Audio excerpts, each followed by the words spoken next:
minutes and 20 seconds from New Shepard's 9th mission this year and 37th mission overall. And did you know that New Shepard has flown to date 80 individuals above the Kármán line? That's 11% of people above the Kármán line. And after this mission, the total number of people flown on New Shepard will be 92.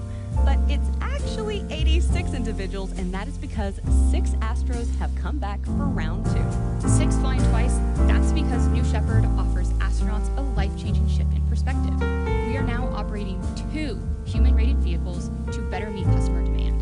And of course, safety is our highest value. We've built redundancy into every safety system. And New Shepard is fully reusable. Its engine is fueled by highly effective and efficient liquid oxygen and hydrogen. During flight, the only byproduct is water vapor, no carbon emissions. It's a pretty incredible vehicle that systems have flown 36 times, and today will make number 37. It certainly will. Now, we've introduced you to the crew of NS-37. We've talked a little bit about our stats. So let's talk about what our astronauts go through during their time at Launch Site 1.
What a credible experience. That video is just a taste of what our Astros experience during their time out in West Texas. Yeah, now, you know, the experience you can see is really something that we emphasize. We've built the astronaut experience with the authenticity of Texas, and I can tell you that is absolutely true because I am from Texas, and every time I'm out there and I'm at Astronaut Village, I feel like I'm back at home. Now, essentially, we want our astronauts to really embrace that natural beauty of the West Texas desert life. I mean, that includes the boots, cowboy hats, denim. When you come here, you're going to feel like a space cowboy or space cowgirl. Well, next, one thing we want to focus on is how New Shepard has been designed with accessibility first mindset. We have the distinct pleasure of flying Miki today, but Miki isn't the first and won't be the last individual that will fly with a disability. No, so let's also talk about how we've been able to help others accomplish their dreams with New Shepard, because we've made a lot of improvements since we started the program. Since Telemundo English out there in West Texas, they've been hosting special astronaut training workshops. Now, this is something that they've worked on with our business resource group, New Hawking. And for those who don't know, New Hawking essentially supports our Blue Origin teammates with disabilities. They're also doing great work to build acceptance and create better accommodations for people with disabilities, whether they're joining Blue or going through training or just in their everyday work life. The CM7s have also hosted one workshop with Astro Access, a project dedicated to promoting disability inclusion in humanity space exploration by paving the way for disabled astronauts. In fact, Blue Origin was actually nominated this year at the Global Space Awards for Partnership of the Year with Astro Access. And during those workshops, the crew was able to work with and learn from individuals who are deaf and hard of hearing, low vision and blind, and those who are living with limited mobility. So yeah, taking what we've learned from those workshops, New Shepard has successfully flown the oldest man and oldest woman to space, as well as multiple individuals over 90 years old, and even individuals who identify as blind, hard of hearing, and even some with limited mobility. Now, some of the changes that we have made include improving the harnesses to make them, work easier for individuals who have limited mobility or limb differences. And as we've shown on a couple of our launches too, we also have an elevator at the tower, which helps our astros avoid having to climb the 60 feet of stairs to reach the capsule level. So a lot of great improvements for accessibility. Now, based on our commitment and work to enable more people to fly, NS-37 needed no alterations for the vehicle for today's launch, where we will watch Mihi, who will become the first wheelchair user to ever cross the Kármán line. And that's because from its inception, the baseline design of our New Shepard crew capsule had accessibility at the forefront. One thing that we got to see in ingress and to look out for during egress is what you can see here is Mihi will use transfer boards that create a bridge from her chair outside the capsule to her seat inside. And for those of you who are curious, in an emergency egress situation, her crewmates will assist her. Here at Blue Origin, we are always improving and taking in feedback. And coming up, there will be a lot of vehicle improvements in the next design block of New Shepard, and that generation will be flying back into 2026. So very exciting for the next set of crew capsules indeed. All right, so at its core, Blue Origin is a human spaceflight company. New Shepard has paved the way for access to space, as we just mentioned, and continues to do so with safety at the forefront. So let's check out how all the systems on New Shepard work together to keep our crew safe on their journey to the Kármán line and back. Safety is foundational to everything that we do at Blue Origin. And this isn't just about the rocket itself, it's about training, it's about every piece that the astronauts experience when they're on. We have a simple rule on New Shepard, and that is that everything involved with the safety of our astronauts has redundancy. That no matter what happens, that there's a backup system in place. Fundamental to the safety systems on New Shepard is our escape system. It's what we call a full envelope escape system, that no matter where in flight, that we can fire our solid rocket motor and push the crew capsule away from the propulsion module and safely land the capsule with the astronauts aboard. There are 3 parachutes on New Shepard, and that gives us additional redundancy that the crew capsule can land under only just one chute being inflated and still protect the passengers. When the crew capsule is coming to touchdown, there's a retro thrust system that fires moments before touchdown that takes us from 16 miles an hour down to 2 miles an hour for a very solid touchdown. All the way from the initial vehicle design and understanding how to provide escape systems, how many astronauts are going to be in it, and how we're going to keep them safe was part of the design from the very beginning. We had done all of this testing for 15 flights before we ever put humans on this rocket. And now we have dozens of flights under our belt, and we have tremendous confidence in all of these safety systems that we have designed. At its core, Blue Origin is a human spaceflight company, and New Shepard is the first step in bringing humanity to space. This vehicle is for everybody. It is an incredibly comfortable experience. We have flown people who are 90 years old down to 18, people with disabilities, with low vision. Anybody can fly on this rocket. Astronaut training is designed so that folks arrive and learn everything that they need to know about the rocket, about what they'll experience on launch day. We want our astronauts to feel incredibly confident. So they will be trained on every single possible flight day scenario and shown that they can execute what that looks like. Safety is woven into every process that we do at Blue Origin, whether it's the design, the operations, the maintenance, and our mission readiness. When we make the decision that we're ready for a mission, everyone on our team and at Blue feels accountable to keep them safe.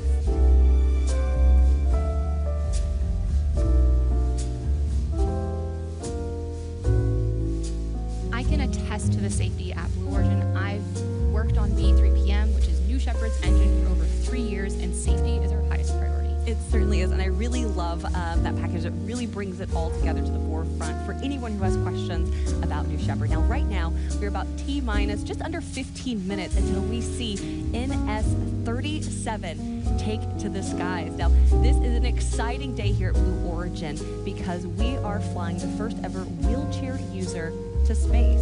Let's talk about who this crew includes, which is Joey Hyde, Hans Koningsman, Neil Milch, Adonis Peroulis, Jason Stansel, and disability advocate Mihi Binhouse, who will make history today as the first wheelchair user to cross the Kármán line, as we said.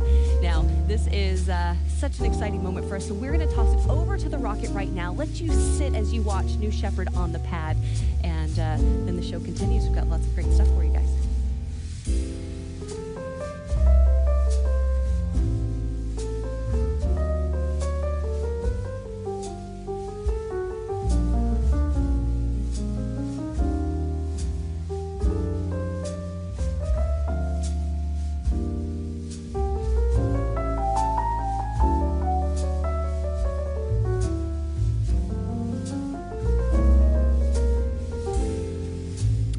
It is T-minus 13 minutes and 30 seconds, and we want to talk about some of the individuals that you have seen on your screen and you will see on the ground helping out our crew, making sure that they stay knowledgeable and safe, and that is our CM7 crew, aka Crew Member 7s. Let's break it down. The crew that flies to space and back is a crew of 6, and CM7 are actually virtual crew members who are right there with the astronauts from the moment they arrive in Texas through their entire flight training and all the way to the moment when they enter the crew capsule. Yes, they're also the first faces that they see when they go back out to the crew capsule. And for this flight, our CM7s are Jake Mills and Laura Stiles. The CM7s are embedded in the mission, and they greet them, and they get to greet them once more when they return to Earth. So let's take a look at these impressive individuals, our Crew Member 7s. Command engine start. 2. Crew Member 7 is a very unique role at Blue Origin. And traveling to space is an incredibly life-changing experience. Oh my goodness. You want somebody who's guiding you through it that doesn't just understand the technical side of the rocket and the launch operation, but also has the soft skills to truly support you through this wonderful journey. That's why Crew Member 7 is so important.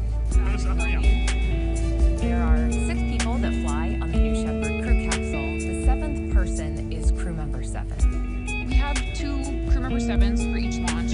One of the crew member 7s, they are with the astronauts pretty much 24/7. They are staying at the village, they're training them. We have another crew member 7 that serves as a capsule communicator. And that's the person who is back physically in the control room and is actually talking to the astronauts when they're in the capsule.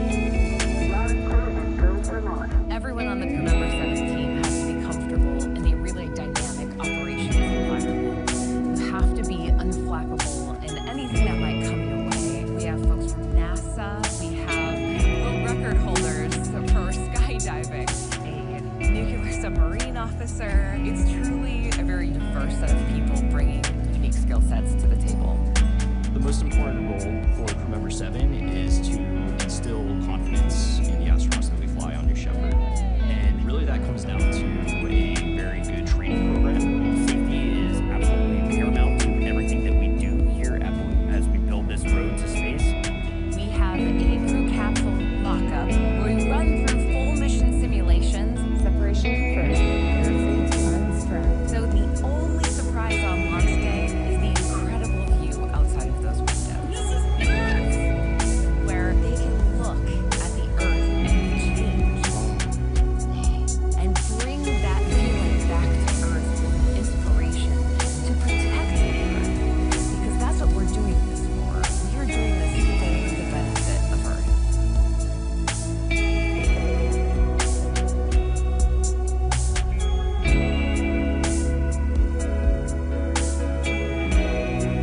And every time I'm out in West Texas, I get to interact with this Crew Member 7s, CM7s. It is so cool to kind of see how they prepare for launches, how they help individuals or astronauts get ready and make sure that they're trained.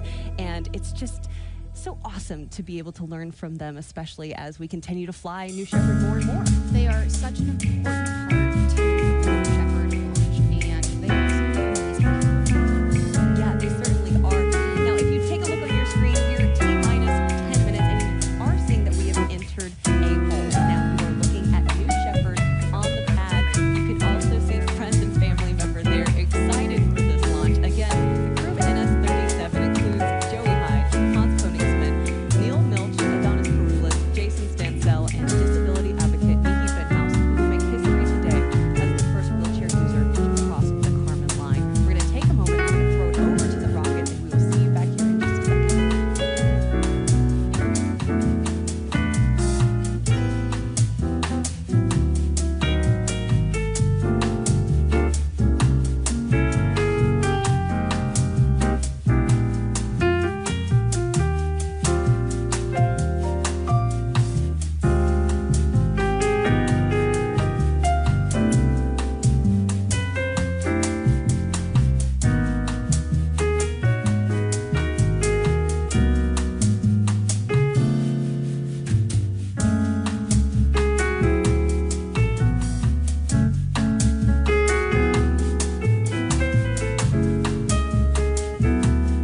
Out of the Blue, which is the name that our crew has named themselves, will add 6 more astronauts crossing the Kármán line.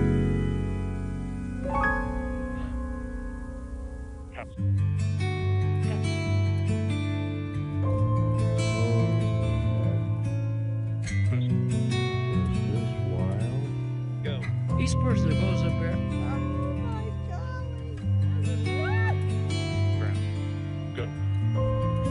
All of a sudden has a totally different perspective. Wow, look at that view. Of this little place here. Shepard is go for launch. This is heaven. It's almost like an out-of-body experience.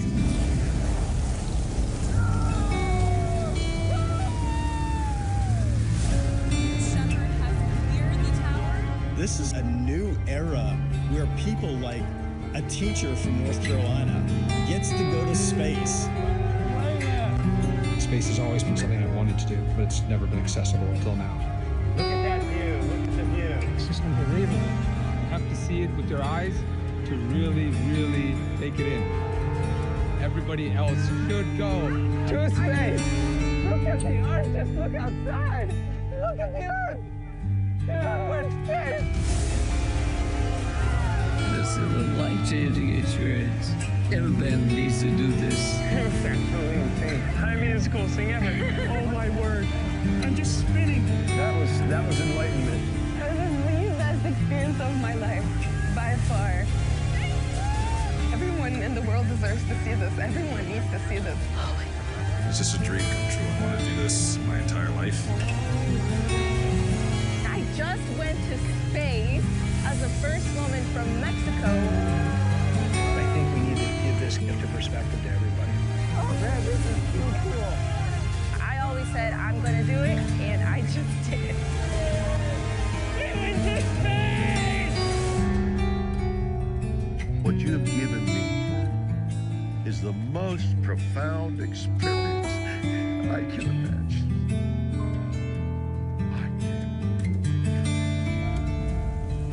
As soon as you land, you will want more of it.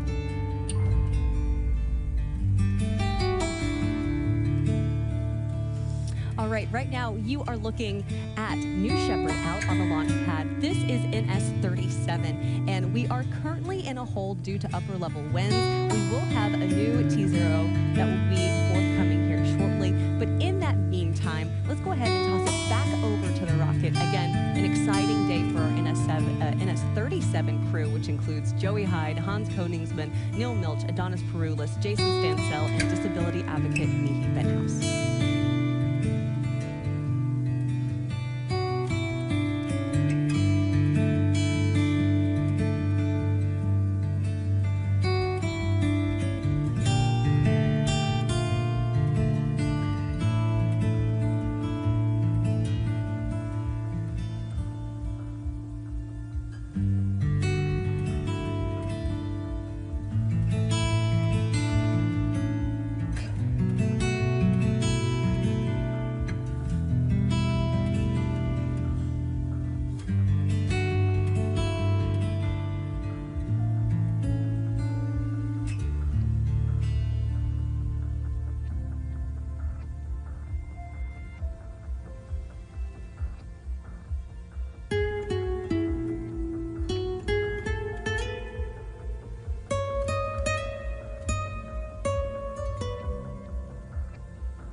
back, everyone. We are currently in a hold due to upper level winds.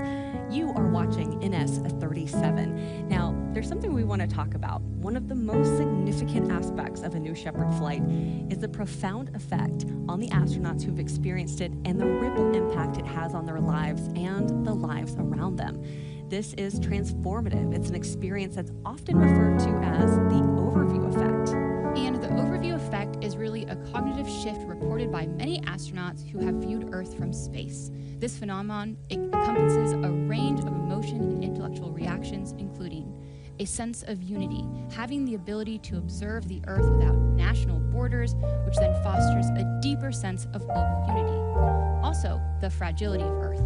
Many astros report that the thin layer of atmosphere and the finite resources become starkly apparent when they look out of those windows.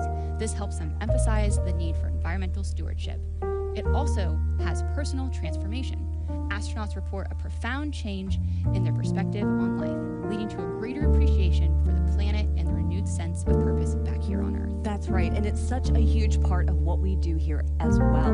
The impact that a New Shepard flight has on astronauts after a journey aboard is more than a physical adventure. It's a journey of self-discovery and profound insight.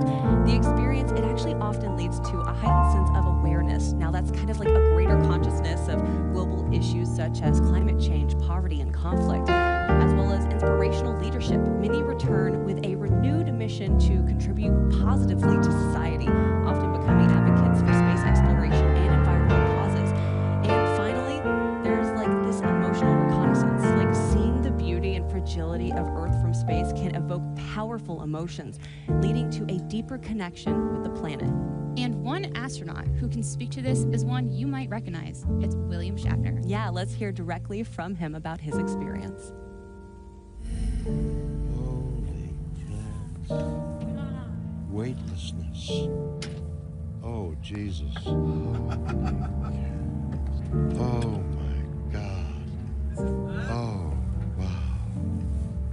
I can't believe this. Everybody in the world needs to see. There is Mother Earth and comfort, but what you see is black.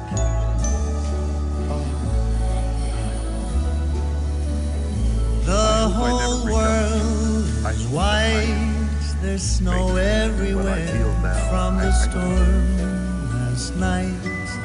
Winter is here, what you have given blue jays are watching the children play on this bright and wonderful Christmas day. It's so cold outside, we're staying in here by the fireside.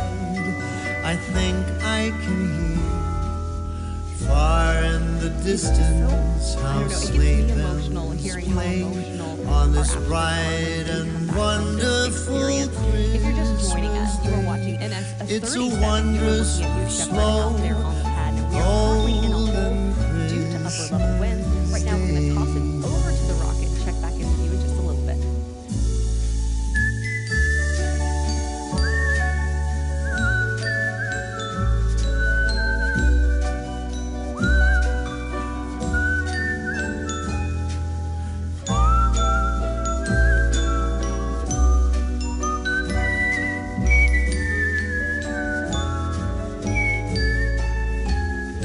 When the sun gets low, you're still by my side in the afterglow and warmth from the fire. I love every moment as hours go by, holding your head in the dying light. It's so wondrous, so slow and golden Christmas Day.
NS-37.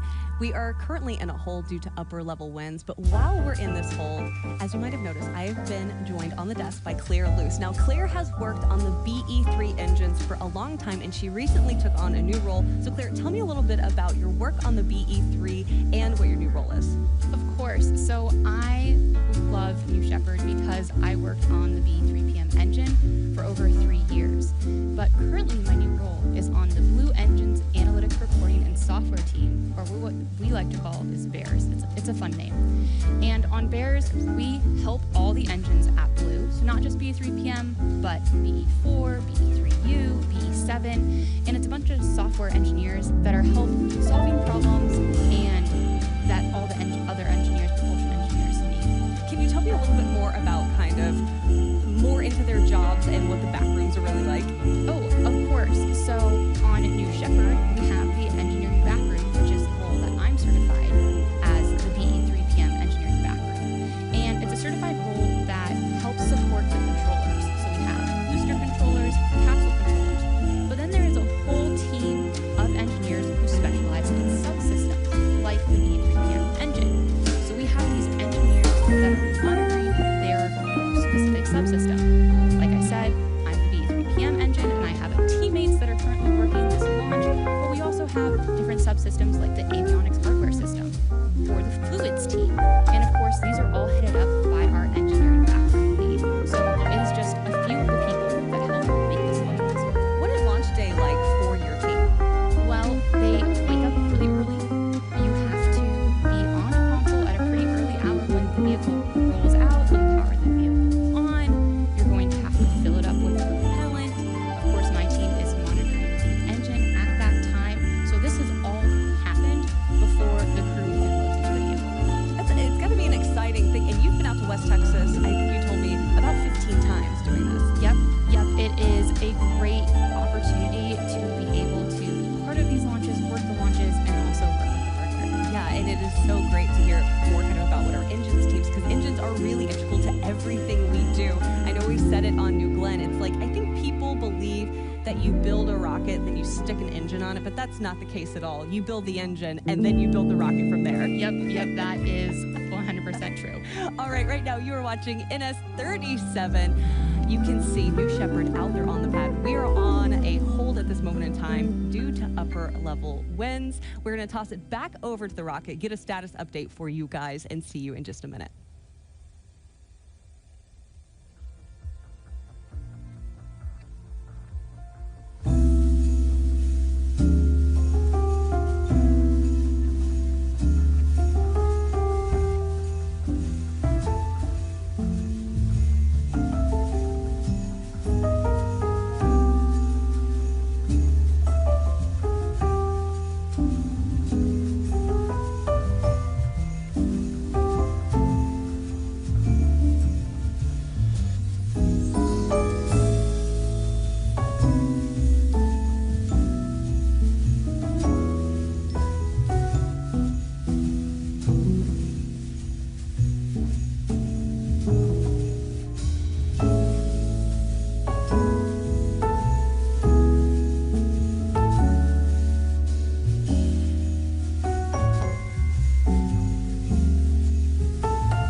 watching NS-37. Right now, we are currently in a hole due to upper level winds, but not to worry. We get to show you exactly what our Astros have been up to over the last couple of days. And just yesterday, they had an exciting adventure as they prepared for this moment where they are sitting in the capsule as we speak. So this is them, I believe, going into, the barn, right? Yeah, that is where we store our new Shepard boosters. And as you said, it has a fun name, the barn. You can see Mihi there. Now, again, Mihi Benthouse will become the first wheelchair user in space. We are so excited to be flying her here on NS-37 today.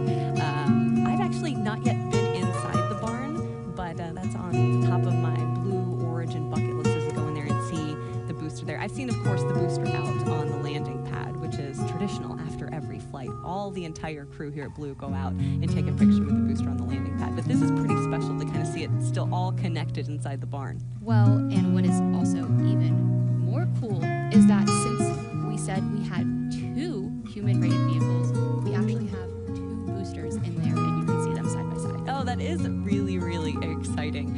You can see Neil there, obviously pretty excited about what he's looking at. Mind blown.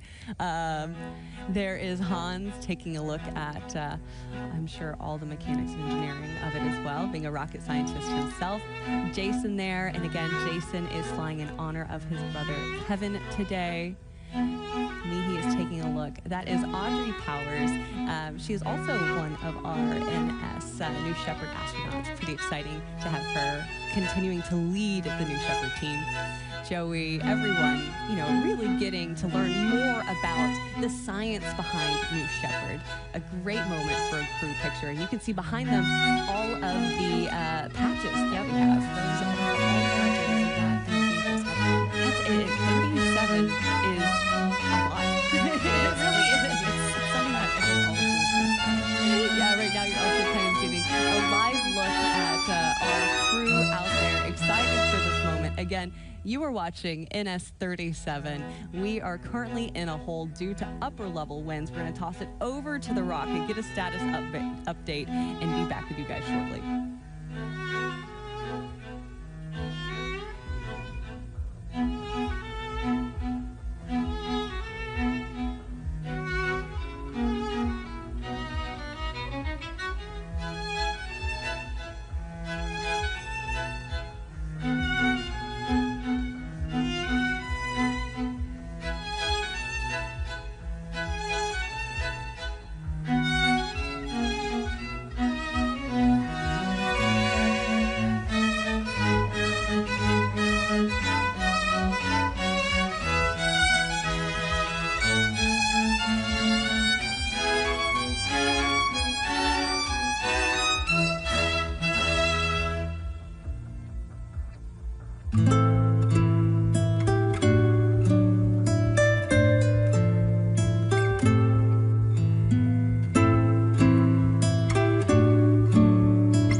screen.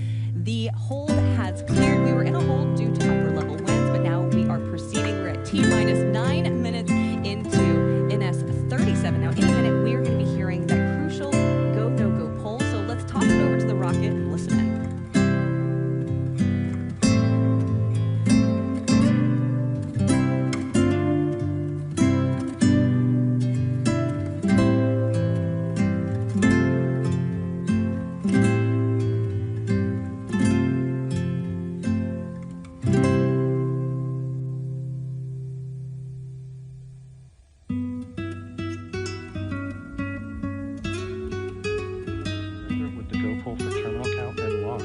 Capsule.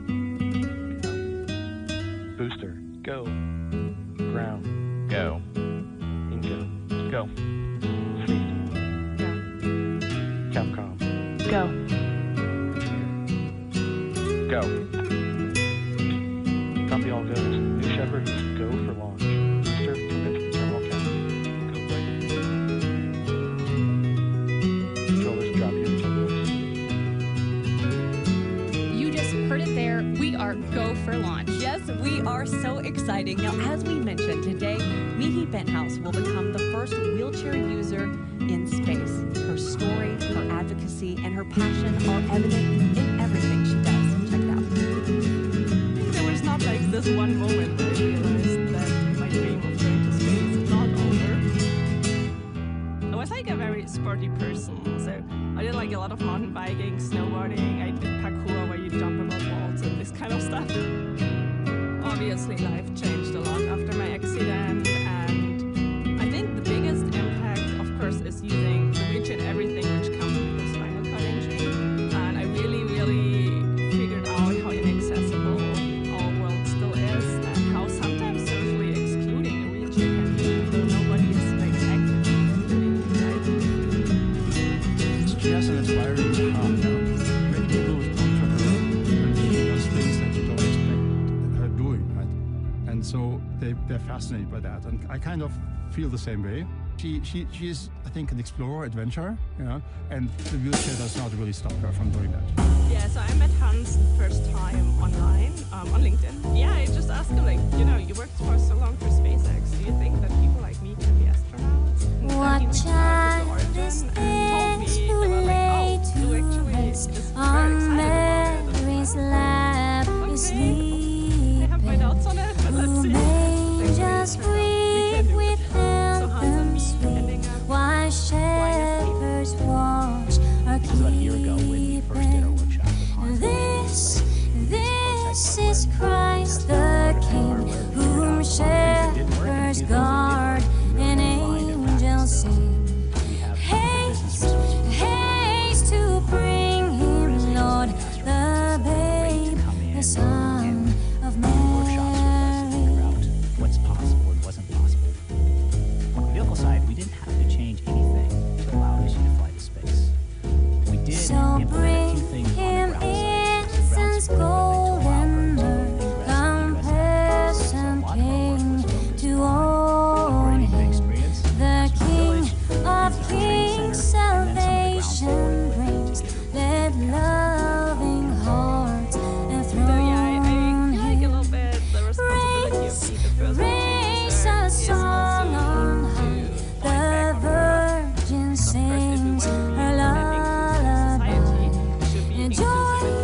Joy, for Christ is born, the babe, the Son of Mary. And it's very early days right now, so I think we're making like a very first thing here with Blue Origin. She basically inspired me to do this, yeah. And it's her drive that kind of convinced me I should do that too, and to just experience something that I've seen from the outside for a long time. This is exciting work, because this is what New Shepard was designed to do, to increase the access to space. This is Christ the King, whom shepherds guard and angels sing. Haste to bring him, Lord, the babe, the Son of Mary. I can tell you, she is just incredible. I know our entire team here at Blue Origin is just so honored and excited to have her fly with us today. So it was so great to get to connect. connect with her and the entire crew. I am so excited to hear about her experience after she lands. Yes, me too. Now let's take a look on your screen and let's go a little into more depth about the flight profile. New Shepard is a suborbital flight and a fantastic way to experience space. It's a simple parabolic flight, straight up and straight back down flight path that results in some of the cleanest microgravity you can achieve. Yeah, and for some of our viewers who might be tuning in for your very first New Shepard launch, first off, welcome. But our New Shepard rocket has a vertical takeoff and vertical landing. Now, as you're watching, you can see, obviously, the capsule and the booster go up together, and then they separate. At this moment in time, the capsule is experiencing zero-G. Our astros are looking out those big, incredible windows. And then the booster, due to its aerodynamic shape, you can see the fins coming out on this reenactment of it. It helps lead it back down to Earth about 2 miles from where it launched from. While that's happening, the capsule is then also making its way back to Earth. But because of its shape, it's more of like a teardrop type of shape, it's a little slower. Now, during this time, the Astros can experience up to 5 Gs, and then we have 3 drogues. Those are those little things. You're like, are those parachutes? No, those are drogues, and those pull out the main parachute. What's cool about that is New Shepard, again, redundancy, safety built into every system. We only need 1 parachute, but we have 3. And then right before it lands, we have that retro thrust system that puffs up that big little cloud of dust that you see. You think, you're like, man, that's a hard landing. It is not a hard landing. It is soft and slows it down to 1 to 2 miles per hour. There is the entire flight profile for you on your screen.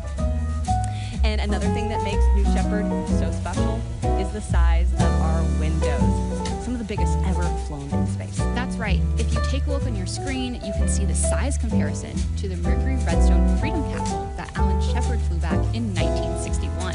Yeah, so incredible to look at that comparison. Bigger than a 747, and I just can't imagine what it's like. I see the videos, but seeing it in person has to be totally unreal. At T-minus 2 minutes, we are starting to hear the voice of mission control coming in. The vehicle is starting to go through its bit checks, which are built-in tests. Again, 1 minute, 50 seconds. New Shepard is fully autonomous. Transition to onboard hydraulic pumps.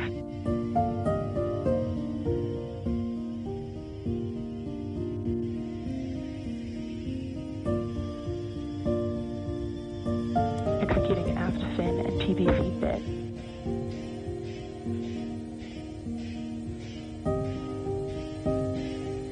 Engine thrust vector control built-in test in work.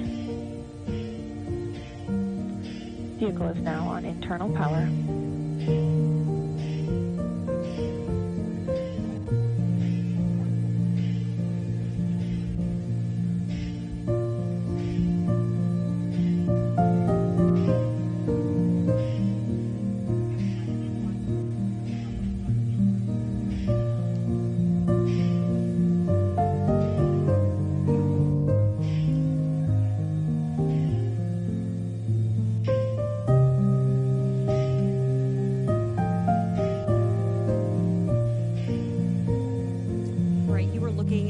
Shepard on the pad. At just under 1 minute, we have entered a hold. We are listening in to the voice of mission control, which is Kate Wentworth. Now, as we learn more information about this hold, of course, we are going to pass it along to you. Right now, we're going to toss it over to the rocket and get more information.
You are watching NS-37. We've entered a hold at just under a minute into launch. Now, the hold was called to evaluate an observation during terminal count. I know everyone here is on the edge of their seats because this is such an exciting mission for us. Again, Mihi Benthaus will become the first wheelchair user in space. Now, while we wait, we want to introduce you entirely to the crew of NS-37, and let's start in seat number 1. Yes, in seat number 1, we have Neil Milch, a global business executive and entrepreneur. Neil launched his career through Laundry Lux, a family-owned business. He now serves as the chair of the board of trustees at Jackson Laboratory, a nonprofit biomedical research institute, where he supports genetic research to improve human health. Growing up, watching the Gemini and Apollo programs, he adopted the Latin phrase omnia paratus, meaning ready for anything, to guide his pursuit of science and discovery. And I got to talk to Neil, and I can tell you he is ready for anything. I know he's so excited for today. Let's talk about seat number 2. We have Mihi Benthaus. Now, Mihi is an aerospace and mechatronics engineer at the European Space Agency. She has dedicated her career to scientific collaboration for the advancement of interplanetary exploration. Back in 2018, she was involved in a mountain biking accident that resulted in a spinal cord injury, impacting her ability to walk. Undeterred, she has continued to pursue her passion for access and advocate for greater access to space. Now, Mihi actually flew aboard a zero-G research flight back in 2022 and completed an analog astronaut mission. She continues to pursue sporting activities outside of work, including wheelchair tennis. In seat number 3, we have Hans Königsmann. Hans is a German-American aerospace engineer whose career has been dedicated to advancing reusable spacecraft and launch vehicles, most notably as an early team member at SpaceX, where he spent 2 decades. He is one of the world's most renowned rocket scientists and remains actively engaged in the aerospace and space exploration community, serving in advisory and board roles across multiple aerospace companies. He is also a licensed pilot who built his own airplane, an avid skier, and the proud father of 2 daughters. He is excited to share his experience to inspire the next generation of space exploration. In seat number 4, we have Adonis Peroulas. Now, he is a seasoned entrepreneur, investor, and mining engineer. He is the founder and chairman of Pella Resources, co-founder of Energy Revolution Ventures, chairman of Rainbow Rare Earths, and the CEO of Chariot Limited, which are all advancing and developing innovative technologies and global opportunities in the energy transition. Now, his career in philanthropic work reflects a consistent commitment to education and the responsible and sustainable development of Earth's resources, combining technical expertise with a vision for long-term environmental and social impacts. His flight aboard New Shepard represents a lifelong dream to see the world from space. In seat number 5, we have Jason Stansell. A self-proclaimed space nerd rooted in West Texas, Jason has watched the space industry expand to offer commercial spaceflight opportunities from his own backyard. With a degree in computer science from Tulane University, he has channeled his enthusiasm for creativity, passion for adventure, and love of science and physics into scuba diving, driving cars, riding motorcycles, flying planes, and of course, studying rocketry. Jason is looking to inspire healthy skepticism and promote science education through his experience. He is also dedicating his flight to his brother Kevin, who passed away in 2016 to a hard-fought battle with brain cancer. In seat number 6, we have Joey Hyde, a physicist and quantitative investor. Joey recently retired from his career at a leading hedge fund. He lives in Florida with his wife and 5 children.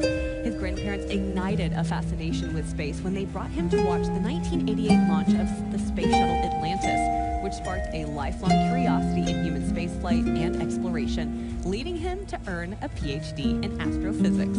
Joey sees this flight with Blue Origin as a continuation of his commitment to advancing science and inspiring future generations of explorers. By the way, fun fact, earlier this year, his spouse, Elaine Hyde, flew back on NS-30. How cool is that?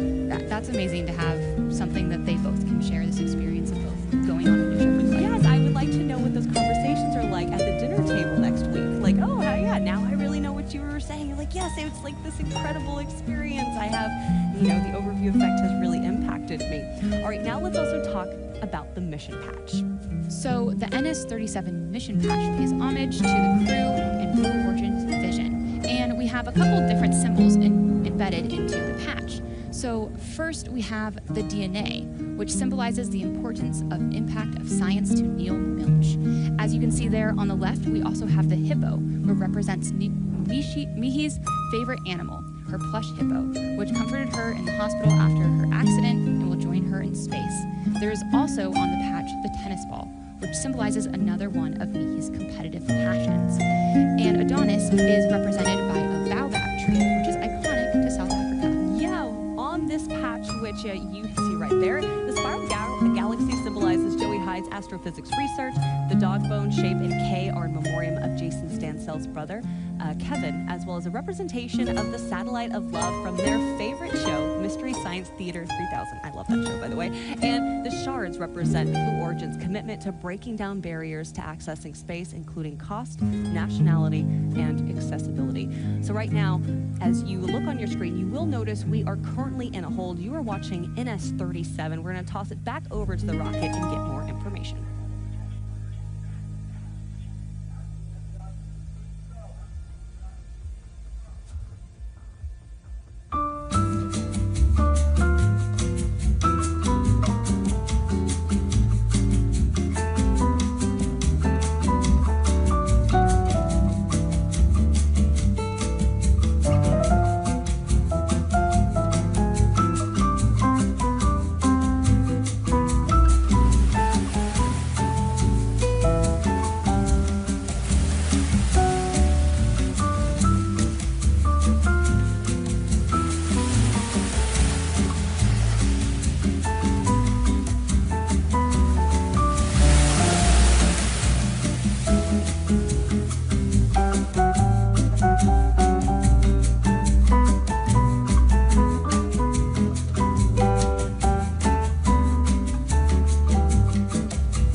Thank you.